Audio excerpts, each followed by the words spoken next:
Well, well, well. What the fuck did I watch? What the fuck did I just watch?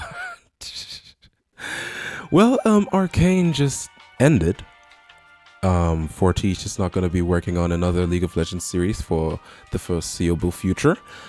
And I have one question now. So, if I get this right, if I got this right, let me just move my camera a little. If I got this right, um, Jinx died, Vander died, Ambessa died, and Jace and Victor just disappeared. If Riot finally accepts the fact that characters that are in the game can die, can we finally kill Yasuo and just say that foreseeing Yasuo is him actually dying? I mean, we still can't remove him from the game, but at least. Because I literally just turned off Arcane like 10 minutes ago. Not even 10 minutes, 5 minutes ago. And I find it hard to even I wanted to even do the presentation. Oh yeah. Hey, I am confused, not bored, of what I just saw. Like if we go, let's say episode by episode, if I even just have everything in mind right now, like exactly. Well, the first episode, right? So episode 7 was like, the multiverse episode, right? Where, okay, we know they're Heimer, Jace, and Echo. Like, Jace's thing was like, okay, it was just him foreseeing everything, blah, blah, blah. We don't need to know that. But like, Echo's thing was just so sweet because I thought we were going to get like a, more backstory as in like, oh, this is how he and Powder had a relationship before they, before all that bullshit happened. But no, what we got was semi like a dream scenario of what Echo would have wanted, which does entail him being in a relationship with Powder, aka Jinx. So, a sad boy, he literally lost his girlfriend before he was, it's not really his girlfriend. He kissed a girl in a different universe, and then the girl he couldn't get ended up dying before he was ever able. Yeah, that is actually sad. That is sincerely sad. But somebody who definitely did score,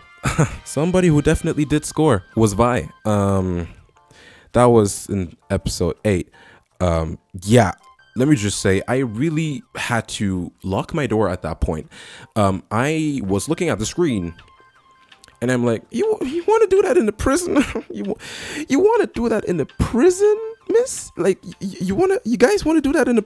I think I saw a rat running there. I think I just saw a rat. You want to do...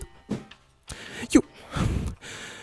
I don't live alone. If somebody had opened the door at the Kate Vi scene, how am I supposed to explain this, okay? How was I supposed to explain that happening, okay? I cannot. But truthfully, I have to say, right? Golds. Okay. Golds. I support it, I guess. It was long coming.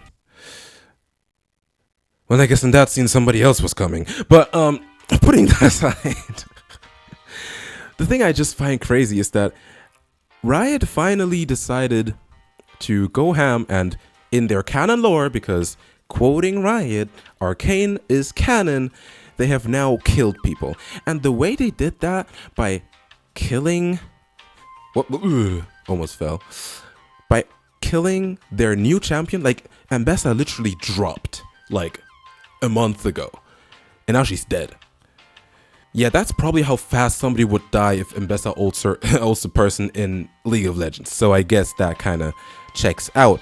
But, it's just this... Like, I'm still trying to wrap my head around everything, right? Like, I'm not even into, like, these theories and all shit. Like, a lot of people like TV Sky and so on are gonna be like, oh, this is Void, or this is this, and this is that, and maybe they're not all that. Maybe it's all like, no, they're dead, okay? And I'm happy. Because now that means that Riot is going to be able to make more stories where characters might die, which means you're not going to have this whole thing of like, oh no, the character died, so we have to disable them in game. Though I would not have a problem with Ambessa being disabled in the game. But I'm just saying that overall, that is like a cool precedent for the future stories. But back to Arcane. Loris dying was kind of... Oh yeah, I totally forgot to name him. Exactly, that is literally what it is. Truthfully, I forgot to name him at the start, which means I didn't expect him to actually. Whereas, like, Maddie, on the other hand, as a convoy of convoy, no, as a representative for the Kate 5 fandom, I am very, very, very grateful to you, Mel Medarda, for your duty, for taking Maddie, that rat, out, because she definitely deserved it, and I'm happy that she died 2 seconds later.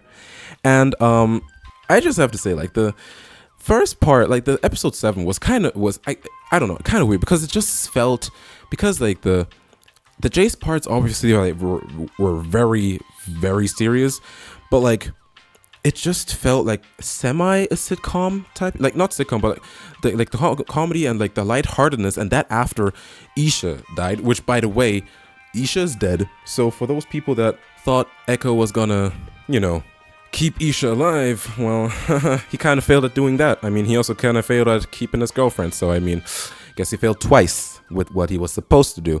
But I do still love that in the final fight, the Echo was able to shine, and he also, so it now turns out he literally just picked up his weapon that he has in the game randomly in the fight, but I mean, I guess. But I really like how it showed that the 6-second rule, which they turned to 4 seconds, which is kind of weird. Like, you could have just kept it at 6 seconds, which is literally the maximum he's actually able to go in like the lore. But also showing the fact that going further than 6 seconds has diminishing returns. It doesn't really help you. It kind of more rips you apart. They didn't show Heimer after he teleported, so we don't know what happened with Heimer. Maybe he's back in Bandle City. I don't know, but aka that means he's dead, but he wouldn't be dead because Yordles can't die. Which then again, are they gonna change how Yordles work? Because Smeech apparently is a Yordle, so I don't even know how he would explain to anybody in Bandle City why he just came back. Yeah, I don't think they would want to hear what he was doing in Piltover in Zom before he suddenly got teleported back to Bandle City. That would be a weird ass story for all of those happy-go-lucky Yordles. Now that would be weird as heck. But that's that. I'm just trying to like get everything together, like, because Mel, for example, I'm happy they didn't show LeBlanc, but like the fact that Mel is now so like a cool character like this, like at first the whole magic thing, I also said this like 5 hours ago when I was still doing the review for Act 2, that I felt like she could have just been taken out of the story, whereas this time she was there, and I just loved the fight that she had with Caitlyn against Mbessa, because that made something that was pretty cool, which was in Act 3 Mbessa was just taking L's, whereas in Act 2 she was taking in Act 2 she was taking L's, and in Act 3 she had multiple W's before it took 2 people. Though I know one of them was stabbed, but it took 2 people, one being a mage, to finally kill her. Like, I mean, one being a mage and also one person using LeBlanc, but that is just, I just find it very crazy, right? And I think that does confirm that Mel Medarda is like part Black Rose, I guess. Like she's not Black Rose as in, oh yeah, I am from the Black Rose, but she has a connection to the Black Rose. But so I'm just gonna assume that if she ever makes it into the game, she is gonna have something to do with Black Rose stuff, because she's probably out for revenge. And since Swain has also been watching the whole time, having the greatest time on the couch. Swain is literally all of us. We are Swain. I'm joking, but like with the Ravens being there, that's gonna be some interesting thing. I'm curious to see what happens, and who knows, Mel might actually end up being a champion. I'm not really stoked or intrigued by that, but I'm just saying, if Mel turns out to be a champion, then she might just turn out to be a champion. You get me?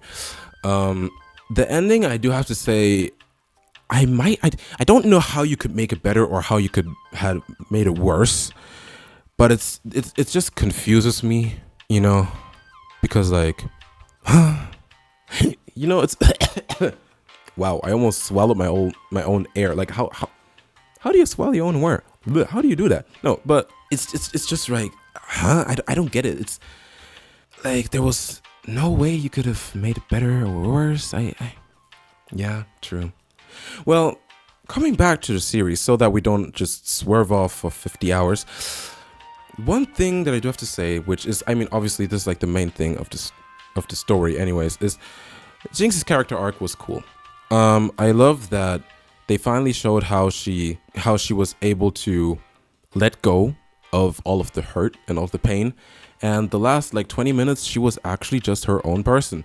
She wasn't no crazy maniacal person who was driven to things by the voices in her head. No, she had finally burned all of that. And she had finally become the perfect Jinx. You know, I don't know. Like, I really love that. And I also love the fact that, you know, when she tried to end it all, Echo kept just rewinding and rewinding and rewinding, trying to find different ways to just try and save her. So I just find this very cool. Like, the only question now, after, like, because by the way, if you want to know, Arcane gets a 10 out of 10 from me. The only thing, right, is that where does Riot go from now? Because obviously everything is going to be compared to Arcane, and since Fortiche is not going to be in the picture for a while, I am intrigued and actually kind of a little scared as to what's going to come in the future. So yeah, thanks for tuning in to my semi-review and half just rant about Act 3. And yeah, I'll see you another time.